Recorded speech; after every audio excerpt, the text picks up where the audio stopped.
Hi friends, welcome to life and by PHR channel. ఈరోజు మనం veg sandwich ఎలా చేసుకోవాలో చూద్దాం. ముందుగా కావాల్సిన పదార్థాలు: బ్రెడ్, టమాటా, క్యాప్సికమ్, క్యాబేజ్, క్యారెట్, ఉప్పు, కారం, చాట్ మసాలా, చికెన్ మసాలా. ఇవి కావాల్సిన పదార్థాలు. నెక్స్ట్ ప్రొసీజర్ చూద్దాం.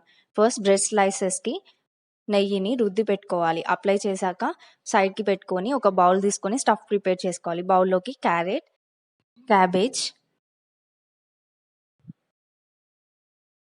క్యాప్సికమ్, ఉప్పు,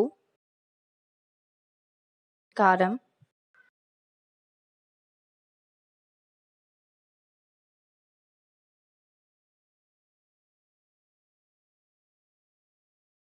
చాట్ మసాలా, చికెన్ మసాలా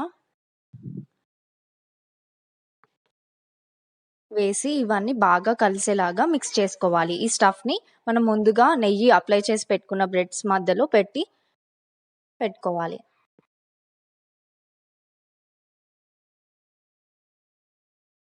స్టఫ్ని బ్రెడ్ మధ్యలో పెట్టుకొని నేను టమాటా స్టఫ్లో యాడ్ చేయలేదు కాబట్టి మీద పెట్టుకుంటున్నాను.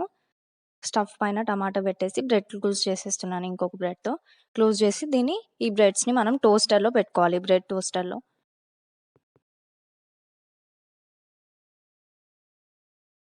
మనం బ్రెడ్ టోస్టర్లో పెట్టాక ఒక 3 to 5 మినిట్స్లో రెడీ అయిపోతాయండి. బ్రెడ్ స్లైసెస్ని మనం స్టఫ్ పెట్టుకున్న బ్రెడ్ స్లైసెస్ని టోస్టర్లో పెట్టి క్లోజ్ చేసి స్విచ్ ఆన్ చేయండి.